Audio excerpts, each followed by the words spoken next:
Torry Gillick, famous Rangers player, 1937, he punches an Austrian in the face and is sent off for Scotland against Austria in Vienna. But he doesn't go off. He doesn't leave the field of play because the guy had been kicking him all over the park. The whole Austrian team, absolutely filthy that night. They'd been kicking everything that moved in a dark blue jersey. And Torry Gillick, Rangers, just like, I've had it. Bang, smacks the guy. Referee sends him off. No, he deserved it. I'm not going off.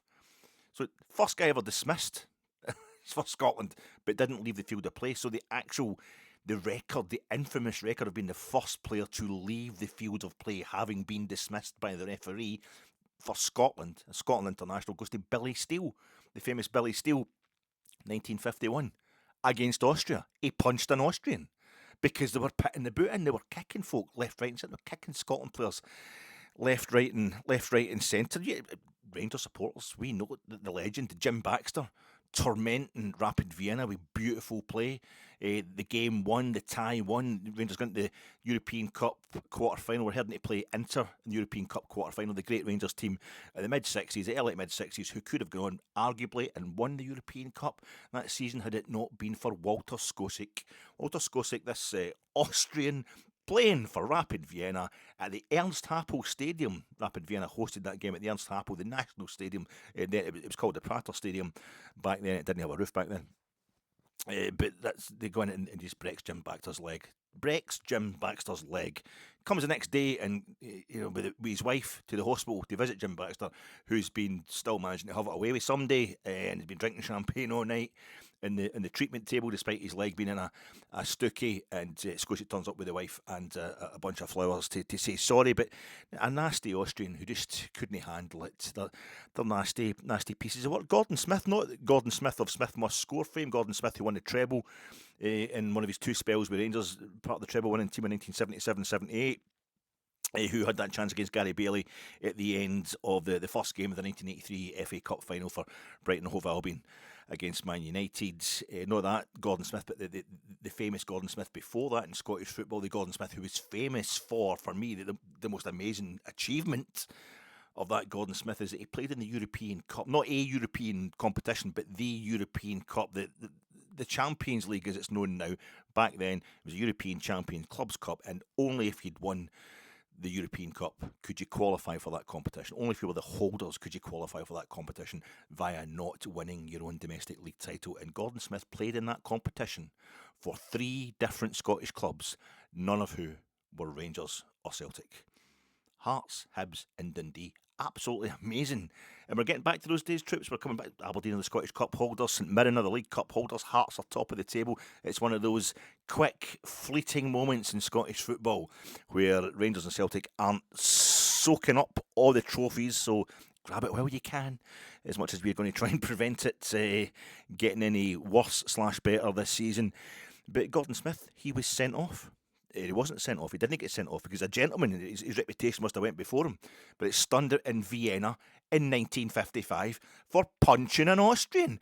Scotland playing Austria again in the Prater Stadium. Again, he punches one of the guys because they'd kicked Bobby Collins. Bobby Collins, a Celtic, famous Celtic and Scotland player. Bobby Collins get kicked in the face during this game by these filthy, dirty Austrians. Tommy Docherty punched Eric, but he punched an Austrian. They just keep punching Austrians. Scotland players every time they're playing Austria, they punch them because they're so filthy. They're so dirty. 1963, there's an international at Hampden, Scotland. It's a friendly. It's 90,000 there, but it's a friendly. And Scotland are 4-1 up against Austria. I think we went 4-0 up. One of the guys spat in the referee. I think it was an English referee. One of the Austrians spat in the referee. Another guy boots Dennis Law, who gets up and just clocks him. Punches an Austrian, because that's what you do. If you're a Scotland player, you punch Austrians, because they're always absolutely horrible. And the referee just abandoned the game. You have to send off 2 of the Austrians. One of them had spat on him, which in the days, it must be terrible now, but even in the 1963 kind of way of thinking, the ethos, the culture back then, that's just, no, that's it. Game's a bogey, literally. 11 minutes to go, Scotland winning 4-1. Referee just walks off the park. Game abandoned, turned into an absolute nightmare. Say we know all about Walter Skocic as Rangers supporters. You get Celtic will tell you about 84-85 Cup Winners' Cup game, Rapid Vienna. Rapid Vienna are getting gubbed by Celtic, and a Rapid Vienna player just decides to hit the deck because a can of lager had come out the jungle and landed a good 50 yards away from him. That grazed me. Down he goes.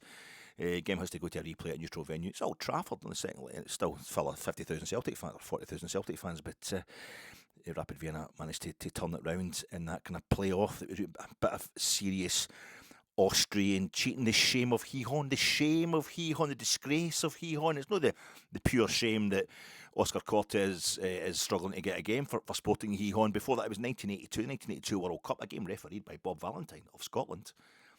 The Austrians and the Germans conspire to put out Algeria. That's why all the games you watch next summer in the World Cup, the final group games, will take place at the same time. It's because of this game.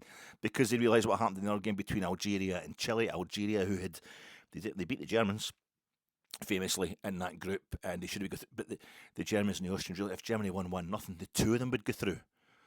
So the Austrians quite happy to play along. They just let Germany win 1-0, and then they just pass the ball about in their own half for like 90 minutes, basically, or 89 minutes. Absolutely disgraceful. That's your Austrians. Can I think of anything else? Celtic 84, 84-85 Cup Winners' Cup, the abandoned game. No, that's Austrians for you. So the idea that Fadinger. Can Motherwell no sign players who don't have a name that you can shorten to Faddy? Is that the new policy? When you get some strange signing policies for Rangers and Celtic in the history of Scottish football. This is even straight. I mean, even you've got your Canteras in the Basque Country, Real Sociedad and the Athletic Club. That kind of thing, only sign guys for the Basque Street. But Motherwell are now only going to sign guys whose name can be shortened legitimately to Faddy. But they get Fadinger. Why?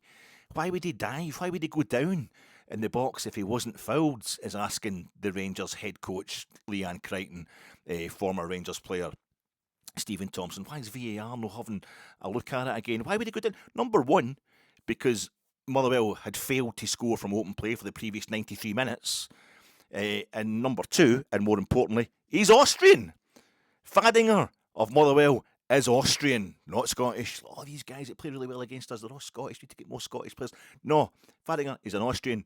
He's a cheat. That's why he dived. That's why the referee had a really good view of it. Why are you saying that suspiciously? That's the whole point. David Dickinson could see it. He could see right up close that guy's taking a dive. I know Fernandes has stuck his leg out. That doesn't mean to say it's a foul, though. He's taking a dive. Why is VAR not looking at it? Because the referees tell them that was a dive.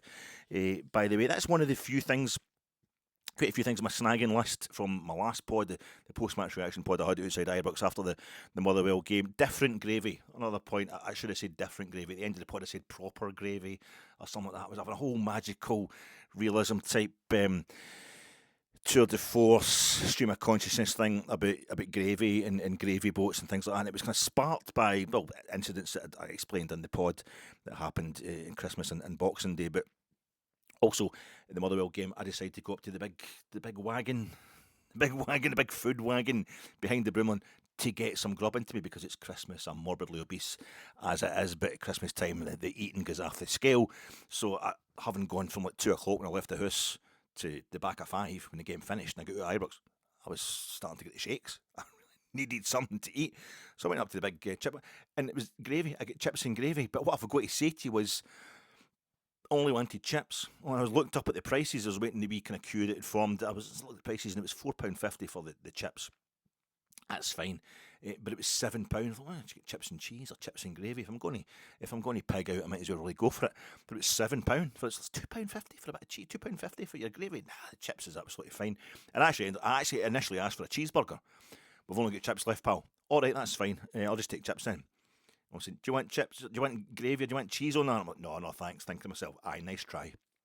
No, thanks. And she must have known, looking at me how fat I am, obviously, and she's sussed out this guy who likes his gravy, and she'd actually said to me, I'm not going to charge you. If you want cheese or gravy, I'm not going to charge you because I'm just trying to get rid of it. We're shutting up, it's after the game. And I was like, all right, then on you go.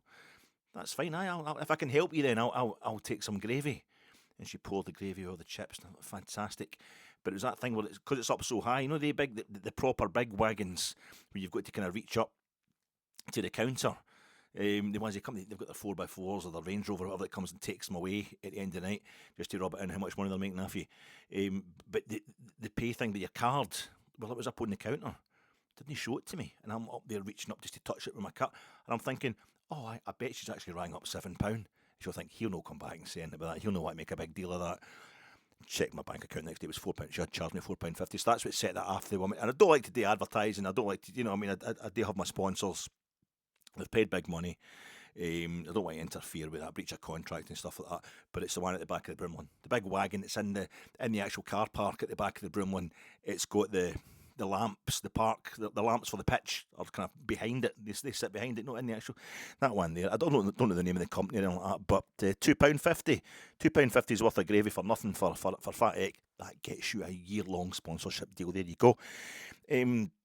What else did I get? Again, I think I was probably too harsh on Rangers in my post-match reaction pod on Saturday. Motherwell, I acknowledge the fact that Motherwell did well in the game. They're going great. I didn't realise it was actually a 10-game unbeaten run. I forgot about that altogether, so it's quite a thing that Rangers beat there. And my kind of moaning about our poor finishing, particularly towards the end of the game.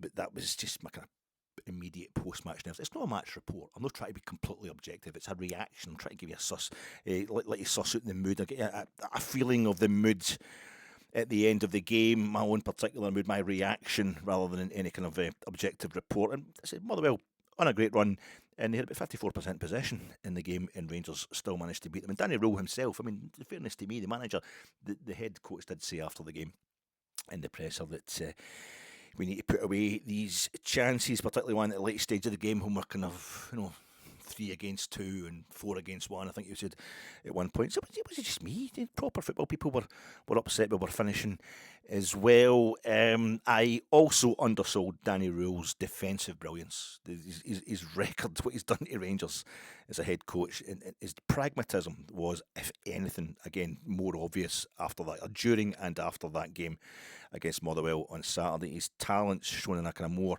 beneficial relief by the fact that we're winning all these games on the back of a near inability to score more than a single goal in a game. Falkirk and Dundee United, we had the 2 successive draws in the league. Danny Röhl 0-0 at home to Falkirk, 2 each away to Dundee United. It was almost as if he went for the 2 extremes. 2 defensive, 2 tapping into our attacking kind of ability by being 2 defensive at home to Falkirk to ensure we kept a clean sheet. So the following game against Dundee United thought, right, well, let's go for it. Let's just go all out attack, and we'll concede some goals, but we'll score more. End up, it's a last bit. We're very creative in that game. We certainly were very, very offensive, but we couldn't finish, and ends up it's the very last kick of the ball in the last seconds of injury time that we win a penalty just to save the point in that game. But he's used those 2 games to find a balance. Saturday was Danny Röhl's 10th league game in charge. Something else I should have noted at the time. His 10th league game in charge, and we'd kept 1 clean sheet and won one of our previous 8 league games this season. The 8 league games before Danny Röhl took over, we had kept 1 clean sheet, 0-0 with Celtic, and we'd only won one of those games, 2-1 away to Livingston. We are a winner in the last kick of the ball in injury time. Under Danny Röhl, we are now the most defensively sound team in the league. On paper, aye, but that's what it counts. That's the stats. It's what counts. Ultimately, the goals scored and goals conceded and points accumulated is what it's all about. But we've won 7 of his 10 league games in charge. We've kept 6 clean sheets. 6. Drawn 2, lost 1. We've kept 6 clean sheets in 10 games under Danny Röhl. I mean, Celtic and Motherwell have both conceded 1 more goal than us in the league. It's not as if we're miles ahead of every other team in the league in terms of defensive soundness, but it's still an amazingly impressive turnaround for us suddenly to be statistically the most defensively sound team in the league. I mean, our goal difference is bang average because of our inability to score many goals, but we are creating, and amazingly we are keeping clean sheets. This needs to be celebrated. Danny Röhl himself said after the game on Saturday, the next step is score more goals. I think is that all the. I think that's all the snagging items. Chermiti, sorry, no, 5.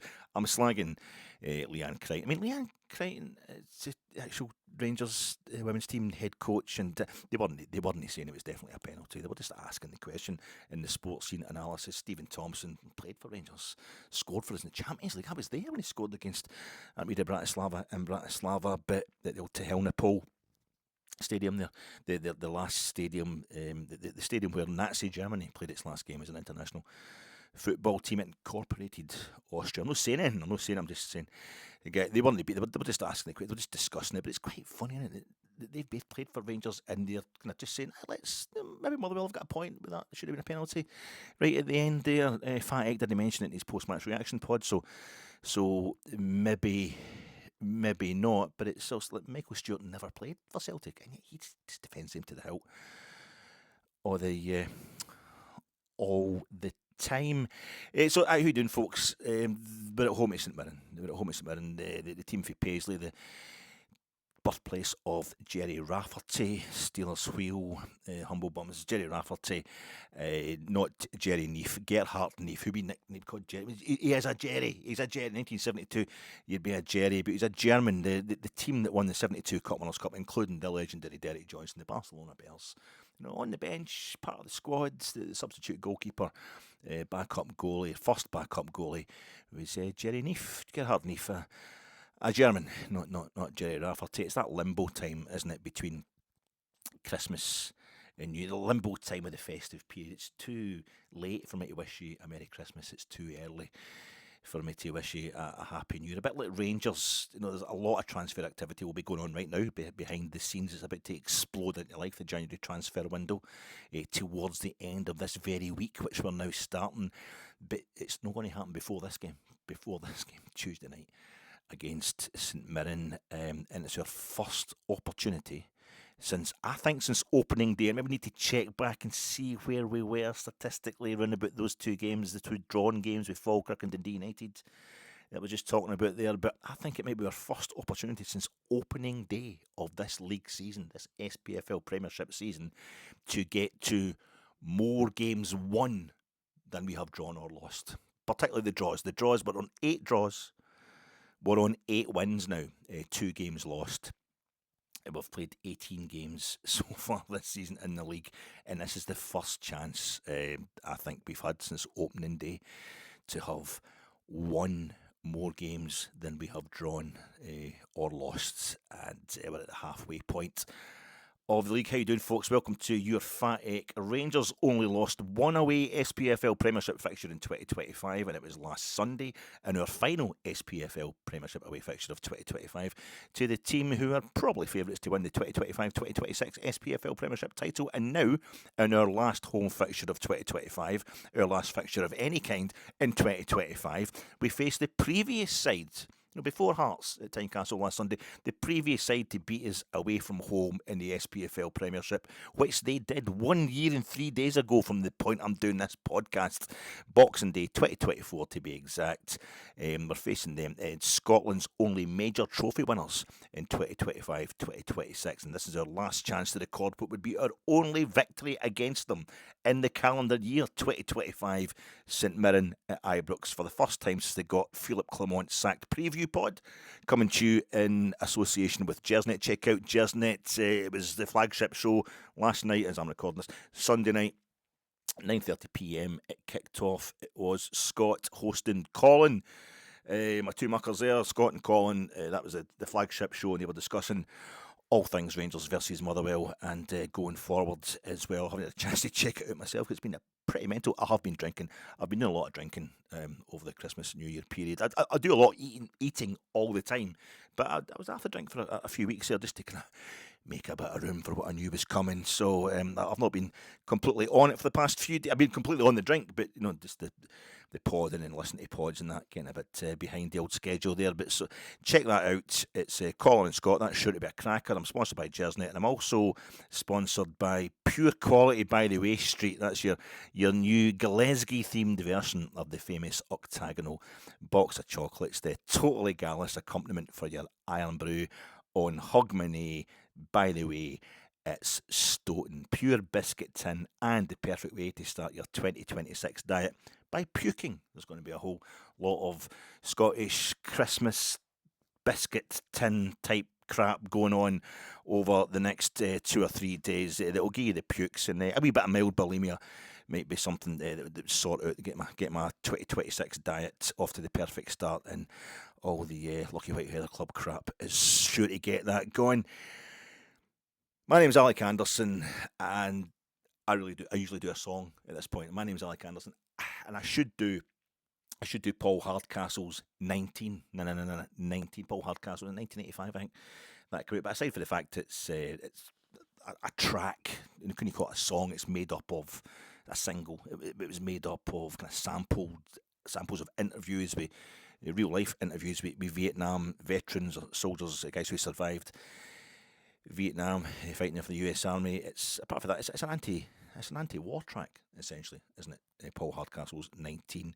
So I wouldn't cheapen that. Not so much my voice, which is sensational and would benefit any song on any subject, but by using the lyrics to point out the mere fact of a football club about to complete their 19th league game of a 38-game season. But Paul Hardcastle, he didn't mind doing that, didn't he? He didn't mind kind of cheapening the theme of that song 19 via reference to sport when he did the music for Rory Bremner's spoof version of 19.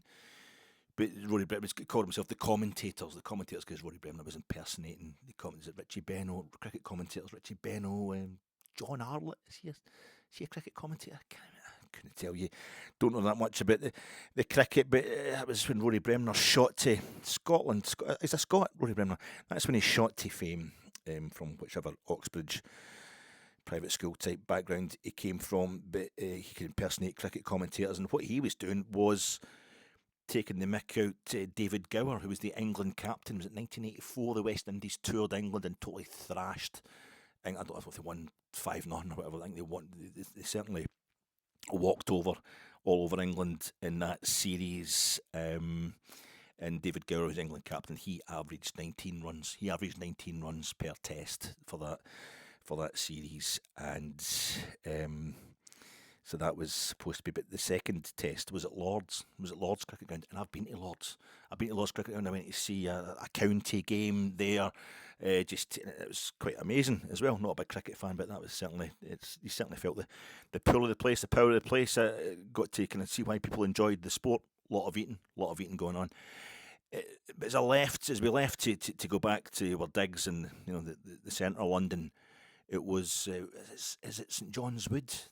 That was certainly the subway in St John's Wood. It's a very posh area that Lord is in, as you would expect. But we're walking back to the subway to the tube and saw this blue plaque on one of the big kind of whitewashed buildings, lovely big house, right next to Lord's Cricket Ground. So I went up to have a wee look at that. You're on holiday, doing that kind of stuff on holiday. Billy Fury.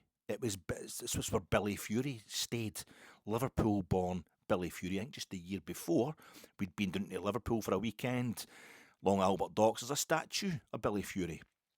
And I remember getting a wee fridge magnet to get Mum and Dad because they liked a bit of Billy Fury. My dad used to play Billy Fury. We had one of the kind of compilation things, Reader's Digest, songs of the 50s, 60s, 70s, just when he was a kid. And Billy Fury was one of the ones. So that was quite interesting because Billy Fury, he did the song, I Want to Be Your Lover, but your friend is all I've stayed. I'm only halfway to paradise, so near yet so far away. I long for your lips to kiss my lips, but just when I think they may, you lead me halfway to paradise, so near yet so far away. I was actually struggling. Usually this kind of stuff got a head full of nonsense, as you've probably deduced by now, but I was kind of struggling. Any other songs? But halfway, but I think I was looking at other songs titled 19. Well, I had a wee look at Wikipedia. I just googled it, whatever, and I looked down at my laptop at the time, which you're probably looking at just now, and it was 1990. This was on Sunday night, 1990, 90 minutes past 19 hours o'clock. It was 90 minutes past 7 last night. It was. I swear in the eyes of the children, I haven't had. It was, but I was looking at it was a Rush song. I thought it was a song by Rush.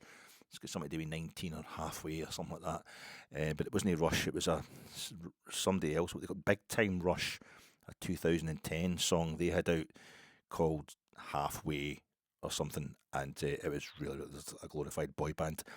I'm not going to do Living in a Place. Halfway there, living on a. Sorry, Walter, I just can't stand it. I can't. It's not a good song. Don't like the Bon Jovi, but we are the famous, furious Billy Boys. We're the furious Billy Boys, almost at paradise.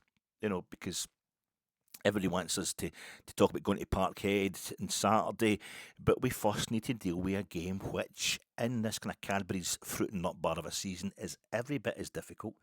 And as per any season, 3 points is 3 points. So if we want to truly get ourselves halfway to the actual paradise, the Paradise Lost, the Caribbean Paradise, the Cinema Paradiso of winning this season's league title, we need to mark the halfway point, game 19 of the Premiership campaign, with our second straight win, our third straight at home.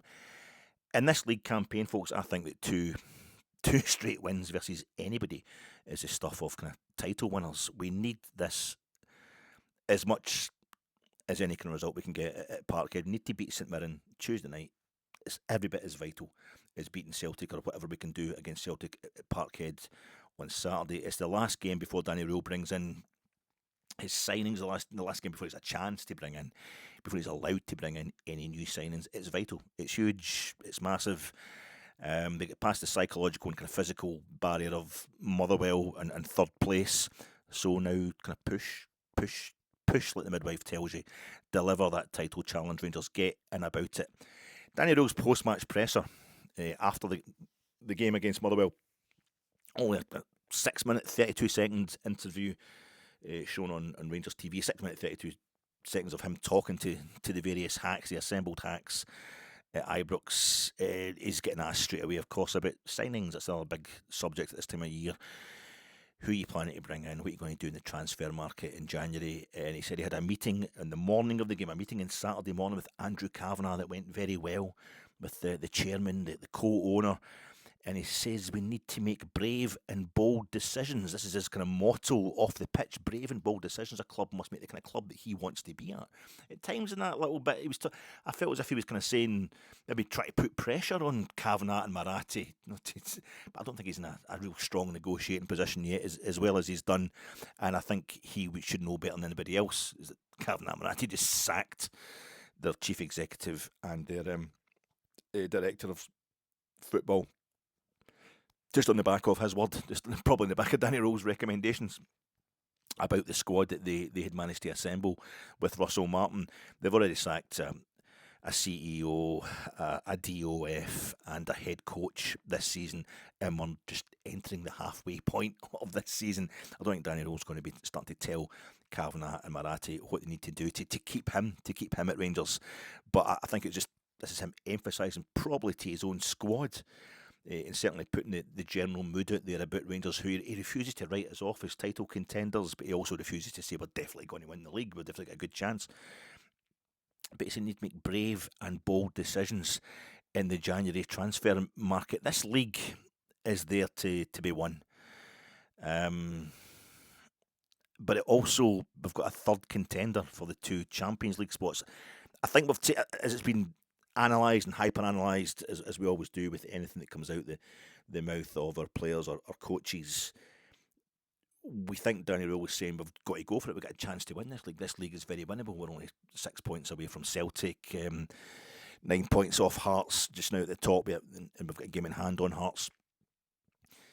So it feels, it's worth the gamble. It's worth spending a lot of money. It's worth really going for it in the transfer. I don't know if that's what he's saying. I think he was actually saying he doesn't want to hedge bets, basically. He never used that phrase, but nothing in between He thinks this is how the club should be. It should be all in or all out when it comes to a player. Don't be I think reading between the lines of what he was saying, it was like, don't be thinking, all right, we'll spend £4 million on 8 players at £500,000 each, who are all kind of ones of 4 are veterans and 4 are promising youngsters from kind of middle of the range, maybe League One in the Championship in England or something like that. Don't do that. Don't gamble on anybody. Just if it's somebody you want, you know it's almost a guaranteed benefit to the team, spend the total £4 million on him, getting that one player. It's all in or all out. You've got to be bold. But I don't think it's just about us having a chance of winning the league, a chance of winning the title. There's the challenge for us to get one of the 2 Champions Leagues. It used to be, we would get the second. Celtic would end up getting the automatic qualifying slot, which our coefficient had won for them if they finished top of the table, by copping out of Europe and just doing what they could, doing the usual thing in the league.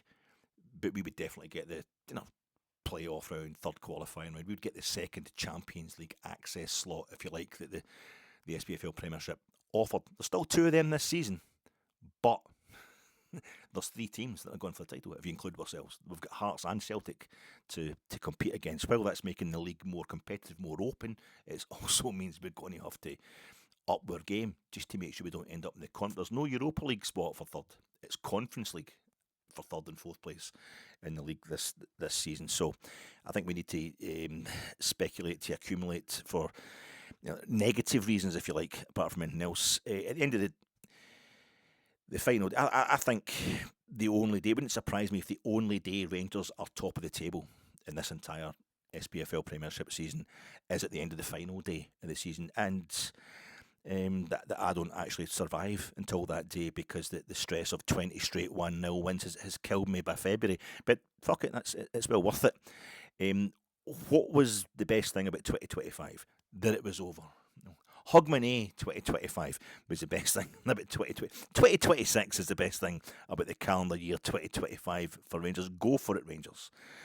And Danny, we all should trust. He knows all about the data analytics and every tactical shape and every ethos, defensive, attack, and whatever. He knows about them all, but he's beholden to none of them, and will sometimes employ 2 or 3 of them in one game. He's changing the shape 2 or 3 times in our defeat away to Hearts. He failed to retrieve us going down 2-0 by half time, but he pulled a goal back, and probably all the tactical changes he put into play in that game is the reason we didn't lose the game by more than the 1 goal. We've probably been thrashed utterly under any other manager, certainly under Russell Martin in that game, had it not been for that. But again, on Saturday, he was adjusting things in game against Motherwell. He knows his stuff. It's like, I think Russell Martin was a guy who was trying to kind of do abstract expressionism straight off the bat without knowing how to, draw a pigeon. It's Picasso's pigeons all over again. You've got to have the basics. You've got to know how to do stuff. You've got to know how to render the grain before you can go against the grain or whatever. He's not an ideologue in that sense, that he's got one style and he sticks to it. And I think ideologue's the wrong term for that kind of stuff.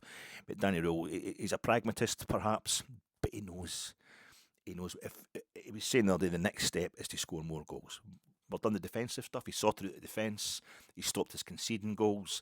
And now he knows that the emphasis now should be on scoring goals. If he can keep things going like that, he's a guy that I trust.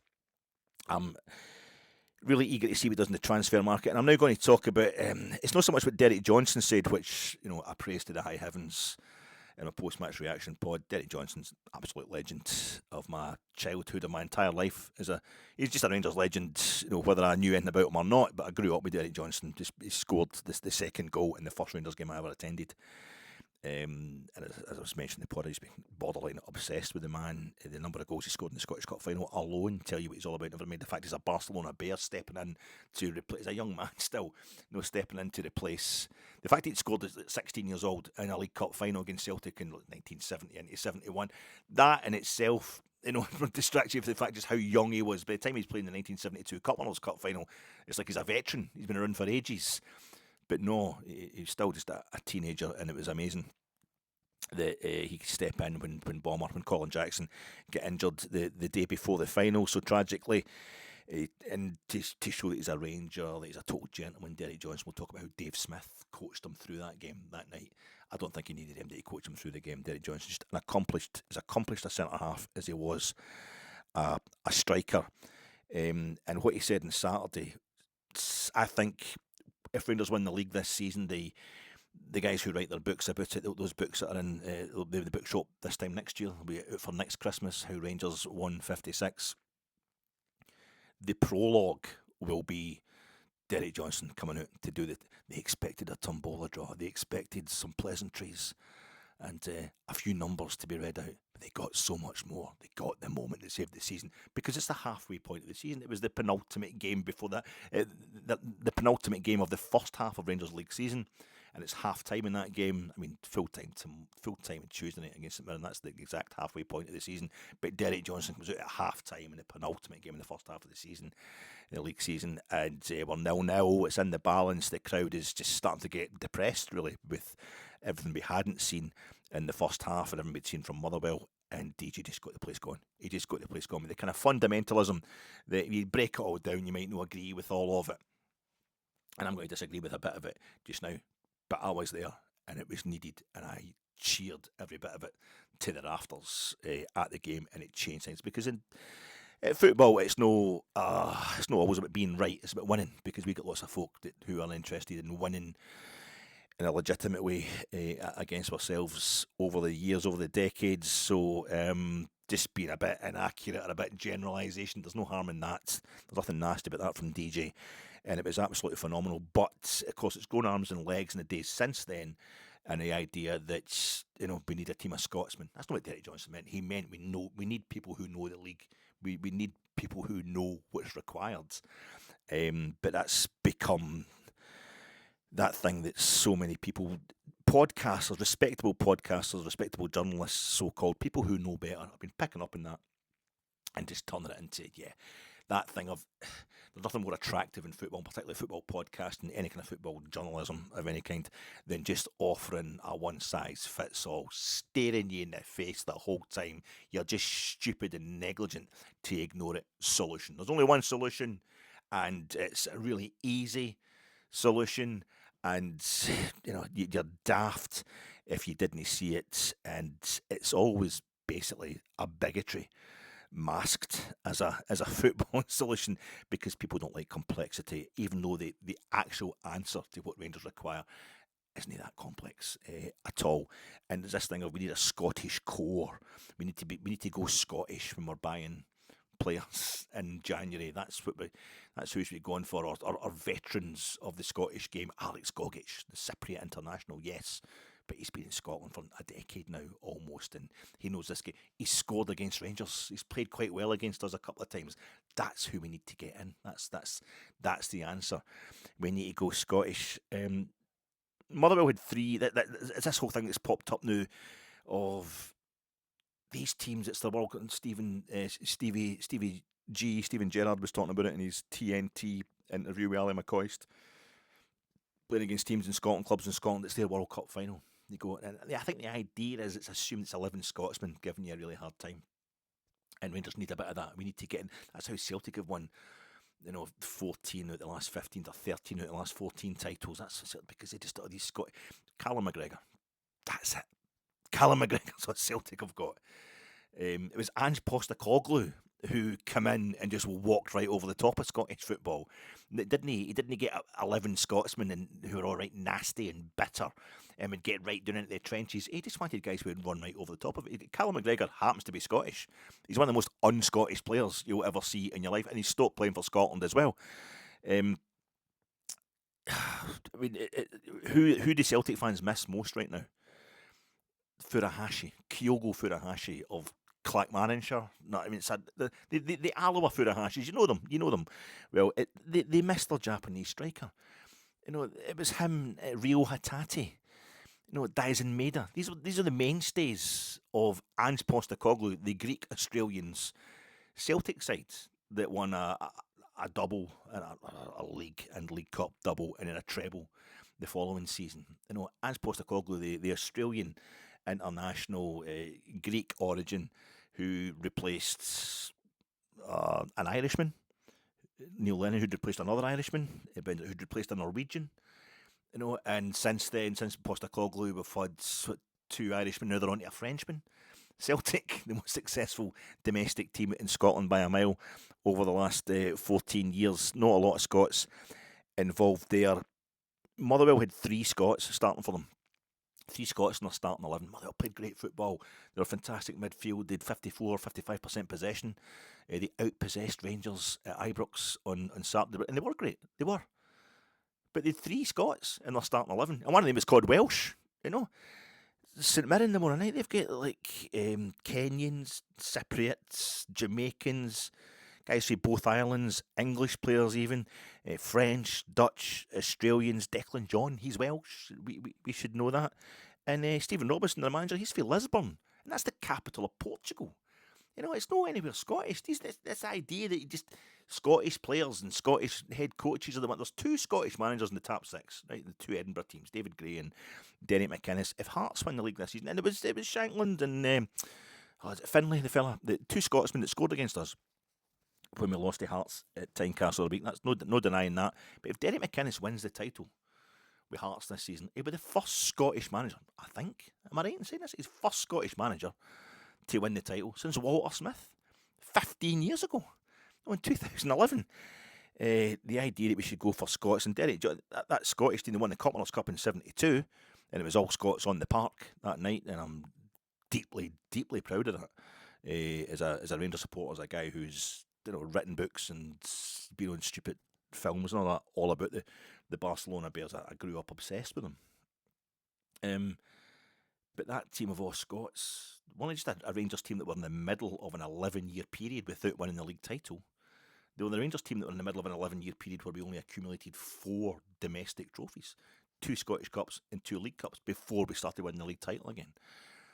And one of those cups, one of those Scottish Cups that we won, it was Kai Johansson scored the win on the final, scored the only goal of the final. A Dane, this idea that it's just, Aberdeen, they're always up for us against us. They'll be up with Jimmy Tellin for Sweden. Motherwell put us off the pup with their Danish manager that they brought to Ibrox and Saturday when they beat us last season at Ibrox. Motherwell was a guy who was I keep meaning to look that up. There's always, it doesn't matter how often, this thing about having a phone on you all the time that can access the internet. We never have to be clueless again. We can just look up any fact at all. But you get backed up list in your head of things that you have to look up, and you forget. I keep forgetting to look up whether the guy that had his short stay at Motherwell last season before they brought, just after they got rid of Stuart Kettlewell, the guy that had to go back home to spend time with his family, was he Austrian or was he German? I can never remember. But he was Teutonic, and he comes to Ibrox and beats us last season. Was he a Scottish fella who knows this league inside out and blah, blah? You need people who understand how the league works. Do you know who understands how this league works? Danny Röhl. It took him 5 minutes. He's a German. I know he was at Sheffield Wednesday, but he's fighting relegation in the Championship at Sheffield Wednesday, and we hated every player that we've got in for the Championship this season, the English Championship. So we've been saying that's got nothing to do with Rangers, the English Championship. That's not our level in any way, shape or form. Danny Röhl totally understands what this league's all about, and he did it in 5 minutes because he's intelligent. You need people who are intelligent. Steven Gerrard was born to manage Rangers. He understood Rangers before he'd even heard of Rangers, Steven Gerrard. He knew it suited his character, the kind of personality that he was. I'm no interested in having Steven Gerrard back as manager, but at the time he arrived, it was phenomenal. It was a match made in heaven. He got it. He absolutely got it. And that team of his, Alan McGregor in goals, who spent time at Hull and in Turkey as well. Did he go to Turkey, Alan McGregor? That is Chris Boyd and Kenny Miller. Anyway, it's Alan McGregor in goals, and Ryan Jack, when he was fit, he was definitely playing in the midfield. But it's like Kamar Roof, of born in Walsall, Jamaica. Joe Aribo, born in England, but playing for Nigeria. Alfredo Morelos. I think is it Salkits? Alfredo Morelos? I'm not sure. Ryan Kent, just for Goth, for whatever Goth is, Gotham, whatever He's played that midfield. Glenn Kamara's fucking Finnish international. and stuff like that. But it's just Scottish, you need a good Scottish core. It's got no, you need to walk it. Just walk this league. Just build a team, a proper team that knows how to play football. These are qualities that aren't bound by nationality. Steve Davis, that's one of the most seamlessly beautiful midfielders I've ever seen in my life. Yeah, not Scottish, very close to it, but not Scottish. It's the people. Scotty Arfield is as Scottish as maple syrup in the Mounties. Yeah, it's Scottish. I mean, Tav, Goldson, Borna Barisic. These guys won the league with Rangers, the best league title win we've had in my lifetime. And there wasn't a lot of Scots going about in there. It's not about going local. It's just about getting it right and getting the right people. And Celtic are playing at Fir Park this Tuesday evening. I hope Motherwell have got the right attitude. They're seizing the opportunity to bounce back in the best possible way against the other half of the old firm. It's there's nothing better. It's happened a few times in our life. It's happened to Celtic fans as well, where you're just the penultimate game, the game before an old firm derby. I'm saying we need to focus against St Mirren, but you get the game before an old firm derby, and you hear that your opponent slipped up. You're winning. You get a chance to get in. You're closer already. You get a chance to draw level or go past them when that derby comes up. Sometimes it works, sometimes it doesn't. But it creates excitement, and I don't think we could forgive ourselves if we weren't to win tomorrow night and Celtic slipped up. It doesn't matter what happens in the other games. We need to make sure we beat St Mirren. We have to beat St Mirren to stay clear in third. Because if Motherwell do beat Celtic, then that's even if we drew with St Mirren, Motherwell's goal difference is the same as yours. Any kind of win against Celtic, if we drew with St Mirren, they would go above us again. We'd be back into fourth place. So we haven't get our focus is on the clubs above us, the two clubs above us. We feel it's our rightful place to be up there, at least getting into second place. Never mind fighting for first, but we're still just as close. Hibs are coming up the table as well. They had a good win on Saturday, obviously. Motherwell, we haven't got rid of them by any manner of means. This is our fourth straight game versus St Mirren with a different manager, head coach, all in the year 2025. You know what I mean? They get rid of Philippe Clement as much as other opponents, as much as Queen's Park finished him off, but getting off at Paisley. With that 2-0 Ibrox league win in February, just Clinton and Ciala having an absolute nightmare, but this is after them beating him in Paisley, beating Philip Clement's Rangers in Paisley on Boxing Day. It's like a year and 3 days ago. We drew 2 each at St Mirren Park in our kind of post-split game there under Barry Ferguson. We drew 1 each at the same venue. Remember, we needed young Finlay Curtis to come on and equalise against St Mirren when Russell Martin went there, and Egerman was refusing to come on the pitch as a sub for Russell Martin, so on went Finlay Curtis instead, and he scored. If we can sell him for 10 million, that'd be absolutely fine. So including that Boxing Day game, we've won none of our last 4 meetings with St Mirren. We've lost 2 and we've drawn 2. Stephen Robinson's doing a stand-up job at Paisley since taking over in February 2022. Almost 4 years he's been there. Imagine having a manager for 4 years. Imagine having the same head coach for 4 years. How boring.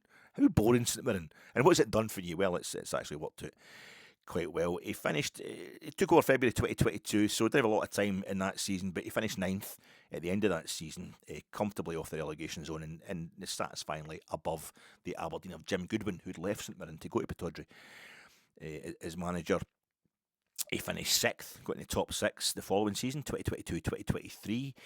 He finished 5th and got a European place, qualified him for the Conference League in 2023-2024.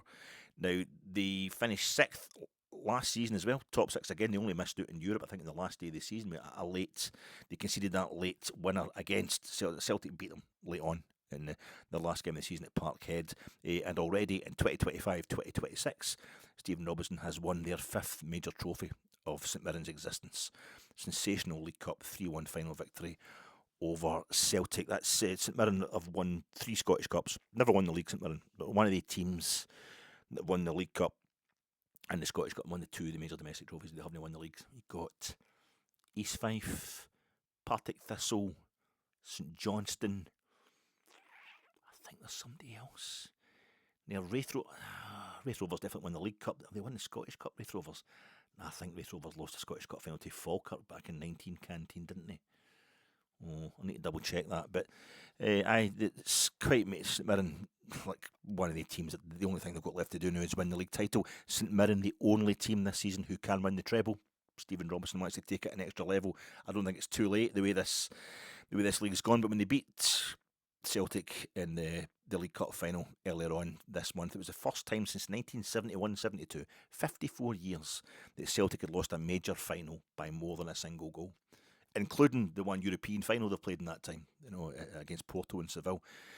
That's 71-72, that's when they lost 4-1 to Partick Thistle. Everybody's that busy going, remember Partick Thistle beat Celtic, with 4-0 up against them, 4-0 up against Celtic at half-time in the 71-72 League Cup final, eventually win the game 4-1, but that's actually the last time that Celtic lost a major final, including all the Old Firm finals they've lost in the intervening 54 years by a single goal. Was earlier this month to Stephen Robinson's St Mirren. And A Question of Attribution, Alan Bennett's play, the televised adaptation, was on BBC 4 on Saturday night. Prunella Scales playing the Queen,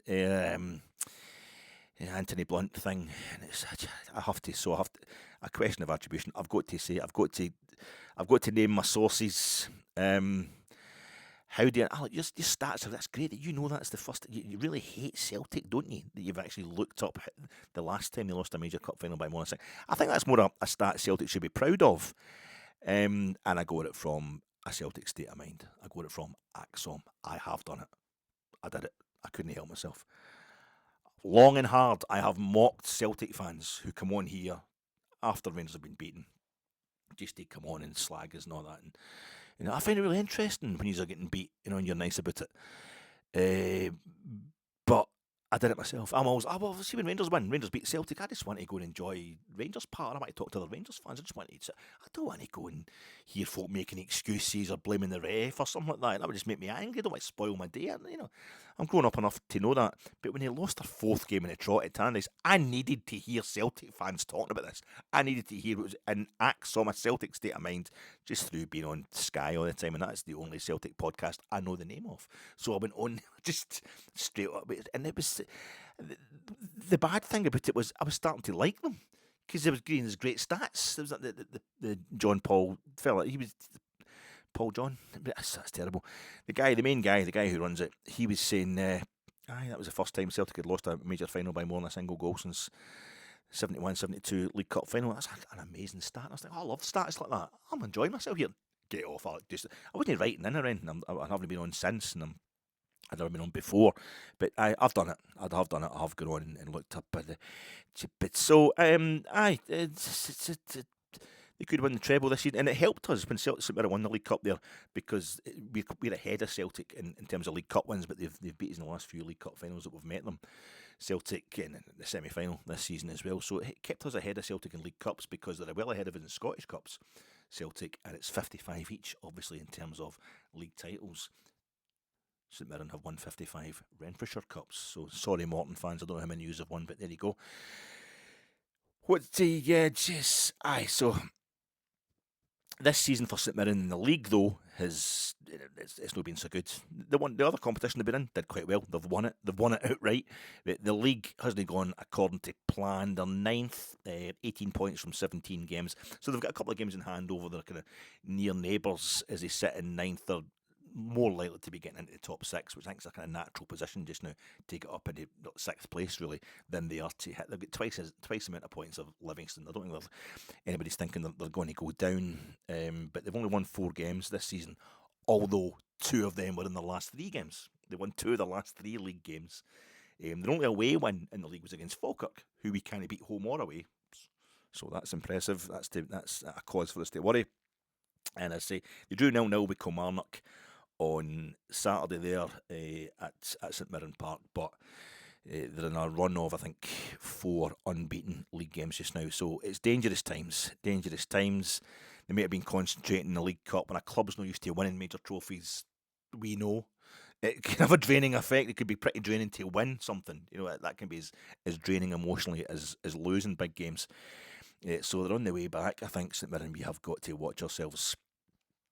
What's my team going to be? What's my starting 11 for Tuesday night. Fellow Asgard, he'll find us. I think he was saying he had a wee post-match interview as well at Ibrox on Saturday after the game, having scored the only goal of the game against Motherwell, and he was basically saying that he's going to find us berating them from the stands for the first 6 months of this season. He's going to find that really useful, really character building. It will help him when he eventually signs for Sunderland or Leeds United or Fulham, whoever it is he thinks he's obviously going to go. He's destined to go to. On Wednesday night, get the paperwork drawn up, sign it on Thursday. That's probably him. Off skate, very young. He's a very young guy. It's because he's such a massive unit, but he's got such a baby face. But he's a massive physical unit when you see him in the park. But just when he's talking that, he's so kind of shy and really, really young, and you just feel, I don't know if it's a character thing, whatever. It's not happening for him as much as it should.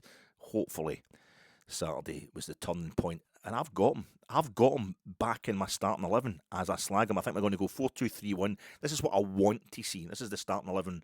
I kind of want. It's almost pointless predicting a Danny Röhl starting 11. It's not necessarily what I expect. This starting 11 I'm going to give you. Because Danny Röhl does like to rotate, but not, I expect, even then, is he going to rotate where we expect him to rotate. I think John Souttar's going to be held back. He didn't look very mobile at all when he came on the park the other night.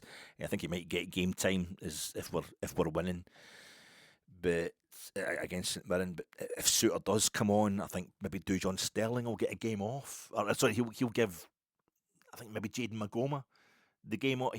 Magoma come on maybe in the second half, and Sterling will fill in at left back in the first half. He likes to keep players rested, to keep them refreshed, and all that does Danny Röhl, except Raskin and Barron, who I think are going to be the sitting two in midfield again. Jack Butland, I think, obviously has to start back in goals against St Mirren. Very heavy interview again. He also had a post-match interview, which was on the Rangers TV YouTube channel. Heavy hangs the hands that wear the gloves. He started the interview, I think he didn't think the cameras were rolling yet, and he was patting down his hair and getting his face a wee kind of, as if like, I've got to look good. And then he went straight into being heavy, sombre. Like, chill out, Jack. Maybe that's when you need to lighten up a bit, big man. Enjoy it. You just feel as if you're carrying the weight of the world. I know you want to be seen as a leader and a strong guy and all that. That's great, but just be a leader, be a strong guy. Just chill a bit, though. You know what I mean? Try and only get into that kind of mindset when the shit that you need to lead and be strong about is happening. I'm starting to feel for you. But he was saying we can still win the league because he feels we can still win the league because the team aren't playing anywhere near its potential right now. They've still got levels to go through, so that was good to hear. And when he was asked if it ruined did it ruin your Christmas? I'm looking for an easy headline, Jack. Can you say that the muck-ups you had against Hearts ruined your Christmas? A massive pause, big pause, and he basically said, "It's my family. I've got to take my family." And I think one of his kids had kind of health problems, and his wife this time last year had problems with. I think was she pregnant or something? She just had her kids, and everything wasn't 100% at the start. Stuff like that's going to affect you as a human being, never mind as a goalkeeper for a massive football club who's constantly in the public eye. But he had a big pause. He felt he needed to have a big kind of dramatic pause before saying, "Look, my family, I had to focus on the kids and all that." A few days I feel really sorry for myself, and you didn't want to be around me. But he was as critical as anybody. He wasn't denying that he was terrible against Hearts. He had two bad mistakes. The mistake for the second goal, he was saying he's never done anything like that before in his life as a goalkeeper. Where he just let Lawrence Shankland, he just gave him the room to put the ball in the net. I shouldn't mock the guy. I feel sorry for Jack Butland at times now. He takes it so seriously, it's his responsibility.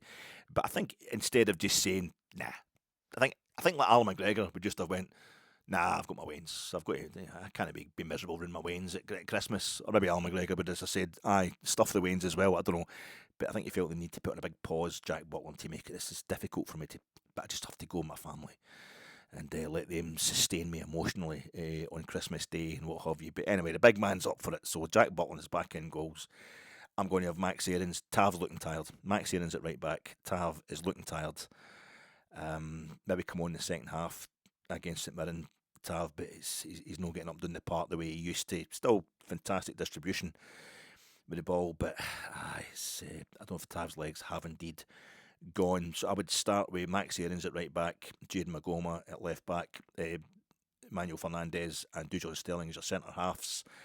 Raskin and Barron are going to have to come in again as you're sitting two in midfield. I'm going with the 4-2-3-1. If we're not going five at the back against Motherwell, who are above us in the league, the three changed into a five at the back, we're not going to do it against ninth place St Mirren, I don't think, anyway.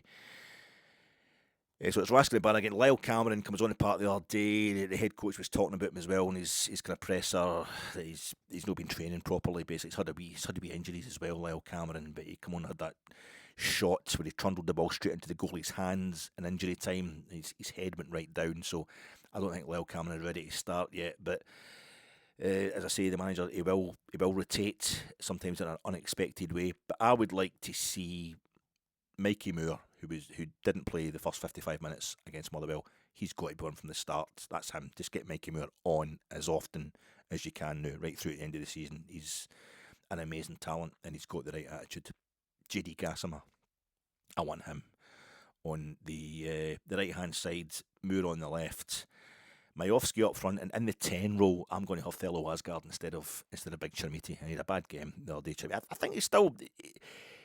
His one benefit was in giving us a kind of out ball over the top of the very busy, very industrious, very talented Motherwell midfield. He wasn't very good when it comes to using his head or his feet in front of goal. Big Thelo, but that was. Did I say I mentioned? I forgot to mention in my snagging list Chermiti. I was saying that Chermiti might have been interfering with play for the goal that Rangers had, that Raskin's goal being disallowed. I watched that in the Sports Scene highlights and I had no complaints. It was like he was standing on top of the goalkeeper on the line. He really was interfering with play. That goal was properly ruled out. It was embarrassing how offside he was for that one. I mean, embarrassing for me for having doubted it in my post-match reaction pod, but I think Asgard can give you that physical presence as well, so go for him at 10. So I'm going to go recap my team. Jack Butland in goals, Aarons and Magoma is your fullbacks, Fernandez and Sterling is your centre halves, Raskin and Barron sitting to midfield, Mikey Moore and JD Gassama either side of Thelo Asgard in the front three, and Majowski. It's got to be big Bojan Majowski starting the game again. Hope he's got the back to full fitness, got the goal scoring boots on. It's got to be him starting as the main striker. Score prediction, I genuinely don't know. And this is what I'm doing. I'm trying to be as honest with you as possible. I know there's a whole kind of culture of be bold, go for it. Well, I don't know. I genuinely don't know how to call this game at all. I think Rangers to win 2-0 feels sensible, because we beat Motherwell 1-0, we beat Hibs 1-0, St Mirren a bit further down the table. But it doesn't work on that. We've got the players we've got a lot of players in this squad, this team, who might already sense that their time is up. This is their last game for Rangers. Their agents might be in their ears, and of course St Mirren telling them that it should be the last game for Rangers.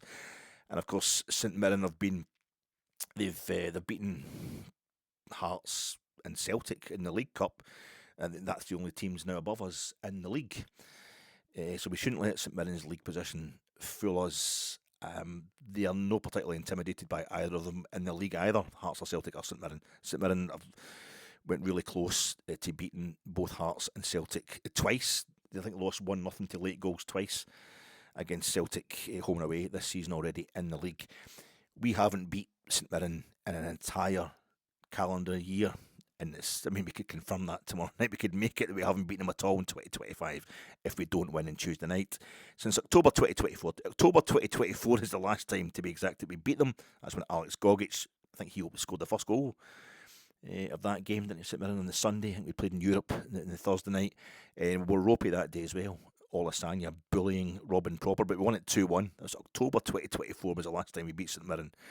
And this includes home and away defeats to the Bampot buddies. Apart from all that, there's the age-old danger of us having one eye on the derby, the other derby. This Paisley Road derby is every bit as dangerous, though, through its sheer lack of hype. Folk talking about the Old Firm game on Saturday and talking about the transfer window and forgetting to concentrate on the one bloody thing that counts, which is winning 3 points against St Mirren. St Mirren and Stephen Robinson enjoy these games.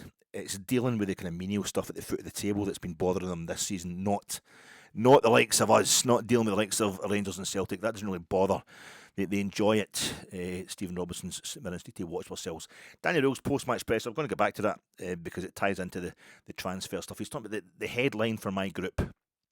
It's about the next action, the next 3 points. I expect a marathon, not a sprint. We need to be stronger in this marathon. We need more power. He's talking about the players in their heads, and also I think it's a message to the board now. We need to get more money, get more guys into the team. But it was very Teutonic, very, very Nietzsche. And although Freddie was very anti-Teutonic. He fell out with Wagner because Wagner went pure pro-German and that kind of stuff. I mean, Nietzsche wanted to be Polish. He had fantasies about being a Polish nobleman. So it was just his sister sold all his stuff to the Nazis and rewrote it, edited it so it was total Nazi. That's a myth about Nietzsche, that he was a fascist. He was pretty much the opposite. But it's very kind of what doesn't kill you makes you stronger kind of stuff. But some players feel they are not involved, and somebody had to ask them, have you told any players they're leaving? One of the hacks asked them, have you told any of the players that they're leaving the club? They didn't confirm or deny that. He says some players feel they are not involved enough. Lyle Cameron got to come on at the end of the game there because he trained well, and Thelo Asgard had to be told that training well once wasn't enough. That's why he got back in the team, because he's learned to train well all the time. Brave and bold decision making. This is Danny's new motto. If it's not working, they have to go, and if they don't work hard, I don't work hard all the time, these players will go. He's setting a tone, I feel, Danny Röhl, which should be ominous for the rest of the Premiership teams, but I'm slightly worried it might be too ominous for some of his own squads. The transfer rumours, I haven't looked. I'm not interested. It just tires me, all that kind of stuff. I was watching a bit at the Africa Cup of Nations, Channel 4, South Africa against Egypt, and in the studio, who's sitting in the studio on the sofa. He looks like he's been sitting in the sofa almost as long as myself. Benny McCarthy. Remember Benny McCarthy, South Africa international, great goal scorer. We were always going to sign him. Benny McCarthy was always rumoured to be coming. He's just going to sign for Rangers. And then it was him and was it Röhl Temuda of Espanyol as well. I was going to sound Röhl Temuda. He was going to come. He was going to play for. And I did get to see Röhl Temuda playing in a cup final at Hampden, but it was a UEFA Cup final. He's captain of the Espanyol side, who lost to Sevilla in the 2007 UEFA Cup final. I was at that one, and in the following season we lost the UEFA Cup final, and in 15 years later we lost the UEFA the Europa League final on penalties in Sevilla. Sevilla's ground. So I mean, Röhl Temuda wouldn't have made any difference. The same stuff happened to him that was going to happen to him if he went to Rangers or not. But that's it. These players that were always going to come, they never arrive. Stuff like that just gets really tiring. It's really boring. And Rangers are keeping it. Rangers under Kavanagh and Marathi keep most of their business quite quick. It's done. It gets done. And I think that's why Patrick Stewart and another reason Patrick Stewart and Kevin Thelwell were sacked. Kevin Muscat, Steven Gerrard, the whole world knew that we were talking to them, and then it never happened. I don't think that's how 49ers like to conduct their business. So I'm expecting guys just to be signed, and that'll be the first you're really kind of hearing about them through Rangers. I don't know what we can afford either at this point in time. Financial fair play rules and all that. Having spent what we spent in the summer, I don't know how much we're allowed to spend. But what I will say in terms of transfer targets, I don't have any names to hand, but every single position, they could get new players in. We could sell everybody who's in any position. But we will have to sell. Even then, I don't see us buying 11 players. I don't see us buying 11 new players during this January transfer window. Brave and bold as I might want it to be, but everyone that's currently here, I think, is for sale. I'm really interested to see if we poach the Scottish market and how effectively, how aggressively we might poach the Scottish market. Are we going to go and get Simon Murray if he Dundee? He's suspended for a game, so maybe that's it. Going to get Simon Murray just for a bit, just a bench warmer, bit of experience, bit of enthusiasm, knows the Scottish scene. He could come on, a bit of hard graft, good finisher, so he could get some goals off the bench, just a kind of backup on the cheap.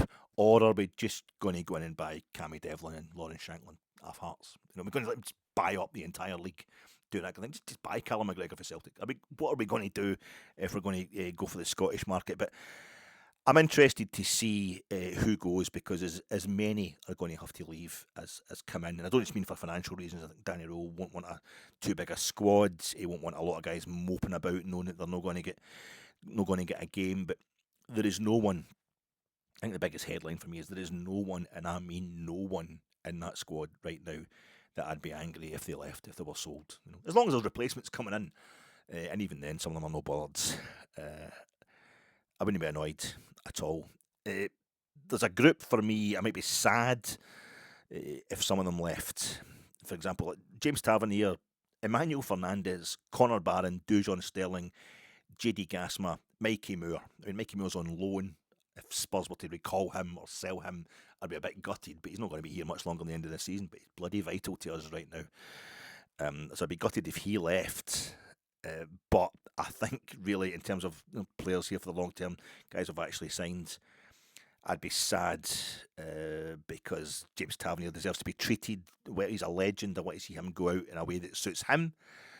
His game time maybe getting stepped down, but if he left and they went, I still wouldn't be bothered. As long as we're bringing somebody else in, I wouldn't be bothered if he went, because he's starting to. I think his career's over. I mean, his effectiveness isn't over, but long term, week on week, what we need, it's probably coming to an end. Fernandez, I'm just really interested. I don't mean he makes terrible mistakes, Emmanuel Fernandez, and he's a goal threat for us in the opposition box at set pieces. But I'm actually just interested to find out from a footballing fan, a footballing point of view, how he gets on. It's really fascinating, the improvement he's made under Danny Röhl. Connor Barron puts himself about all the place. I think a lot of times he's got to put himself about to cover up for some of the stuff he maybe does wrong, but he's got the energy, he's got the attitude. These guys are all hard workers. Dujon Sterling's a big legend. I think I'd never want to see the back of Dujon Sterling, but at the same time, they're injury prone, and if we're getting the replacements in, if maybe Dujon wants to move, whatever, I wouldn't be disappointed.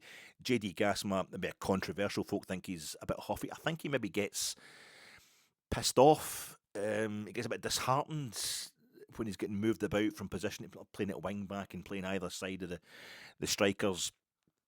But I think he might feel a bit kind of miffed that Danny Röhl hasn't used him as regularly as we expect. I don't know if Danny Röhl's trying to make a point that just because I know this fella for Sheffield Wednesday, because I brought him into Hillsborough, don't expect that I'm going to be favouring him above anybody else. But I think he's made that point now. I think JD Gasma, like Mikey Moore, even though he's just here on loan, there is guys at Rangers just now who seem to be underperforming, but if we get the right players in around them, they will excel. They will explode. They'll take off. And I think Mikey Moore and JD Gasma are in that bracket, whereas Big Chermiti, perhaps Thelo. I don't know about Thelo Asgard. I really don't know about him. But at this point in time, I couldn't care less what happens with him. I'm interested. I don't want to see us not getting the money for them or anything like that. Not getting the right money. I'm always going to be interested in what we're getting in. But no, there's guys. There's nobody, and I include Nico Raskin in that. Sometimes, especially Nico Raskin, when I don't put him in the bracket of guys who give it their all the time. Although he's really vital to anything we do well just now. He's probably the best potential we have in the squad, but we don't need that. We need guys who perform all the time. I don't think there's anybody in that squad right now that we can't do without. So when you think that we almost forgot, well, I've almost forgotten, in the space of a fortnight, we forgot that Suter and Cornelius were our first choice centre halves. Because this Danny Röhl just. You've forgotten about Nasser Giga now as well. A lot of us want to forget about Nasser Giga. I mean, he might not come back from AFCON to Rangers. He might just go straight back to Molyneux. But you just forget that we were really upset. Oh, Cornelius and Suter, this is a disaster. Magoma and Aarons as your first choice fullbacks, that's started to happen. That's just seamlessly started to happen without us really even noticing it. Trust the two of them in at fullback now. They're not brilliant, but you kind of trust them. This is what Danny Röhl can do, Nadeem Bajrami, out in the cold for ages, comes back in against Livingston, does well, involved, I think, in the winner. We scored in that game as a struggle that game. Starts against Falkirk as the best player on the park, even though it's a bad result. Best player on the park against, maybe it was the best player, but it was fantastic. Scored the late equaliser against Dundee United at Tannadice. Starts against Kilmarnock, gets injured. Oh, this is a disaster. we win the game 3-0. You kind of forget about Baz Ram. We'd forgotten he existed. He comes in and seems absolutely vital. You've kind of forgotten it because we keep finding a way. We do find a way in the league domestically under Danny Röhl. He gets the best out of what he's got, what he's been handed, what's been thrown into his lap, basically, Danny Röhl. So I'm really excited. I trust him to spend the money that he's given. I trust him to bring in the right guys. I'm really excited to see what cakes Danny Röhl would choose in the cake shop with Muti and Papa buying the cakes. I was in the gents on Saturday on my way out. I don't want to go into details here, but I needed a pee. I needed a pee at the end of the game at full time. And so I'm going to be standing there doing my podcast in the freezing cold. I better go and get myself a pee. Cause it's really embarrassing you wet yourself in front of folk. So the wee sweepy guys like, you want me to sweep that up? No, it's all right, mate. But being a good Rangers fan, of course, I washed my hands thoroughly afterwards. I had heard the two paper towel dispensers being used on my way in. You know, it's the concourse, the mezzanine concourse in the main stand. It's that long, thin corridor into the bog, you know, with the kind of the blue tiles and the white grout, and then you get in there. But it's just you get to the bit before it opens out into the actual bogs. The towel dispensers are on each side of the wall, so they create this kind of bottleneck. It's everybody standing there trying to, the sink's there as well, so you're washing your hand and they're trying to get the towels out to dry their hands as folk are trying to come in and all that. It's really, it's not good. But I made to kind of, brutal bottleneck there, but I made to dry my freshly kind of scalded hands. Why the main stand taps? They're fucking roasting, absolutely roasting on it. It's scalding all the time. The paper towels to my left, the paper towel dispenser to my left, that was empty. That was just, you could see the cardboard inner of the big continuous paper towel. And I went to my right, it was full of blue paper towel, but it wasn't working properly. It wasn't working. So there's some sort of jam or something was going on, and it wasn't easy to get. It wasn't easy to get to it, but we got the job done. I was punching the handle thing at the back, kept having to punch it out, and you're only getting a tiny wee bit of just enough blue paper to get some kind of purchase. And then I was panicking because there's a fella behind me who'd he was in a hurry as well, and he just washed his hands, and he obviously had his good jeans on, but he's trying to get in there. As I pulled it, just a wee bit of paper had come out. I just pulled it too quick and it ripped, and a few fingers full of kind of instantly papier-mâché kind of blue toilet paper. I had to go again. This guy's behind me there. But Danny Röhl, it's like he's trying to get us to January. Danny Röhl is trying to get us to January. Is on Thursday. This game against St Mirren is Tuesday. If we can get there, if we can get to Thursday, only 6 at most points behind Celtic. And now that would make us 6 points behind Hearts. It's fucking on. This league title is on for Rangers, and we can all feel relieved and comfy and dry as Danny Röhl turns 2026 into one long continuous blast from one of the kind of blade style. They're like bicycles, the handlebars on a bike type dryers, the automatic blasting hand dryers you get in Southweight services. And it's fantastic. Now that's what 2026 would become under Danny Röhl. So just one last desperately delicate, expertly calibrated, tense to endure and irritating to watch, but ultimately successful tug on this tiny, sodden part sheet of a poorly perforated squad. Please, Rangers, please. I'll talk to you after the game, Trips, when I'll give you my kind of micro review of 2025. That's something to look forward to. Yeah, Jesus. And in the limbo land, we're in the limbo land of the festive period. Too late to wish you a Merry Christmas, as I was saying, too early to talk about New Year. But I hope you still feel the need for greed. Versus St Mirren, let's scoff all 3 points, score some more than we need, and for the 7th and 11th, do not concede.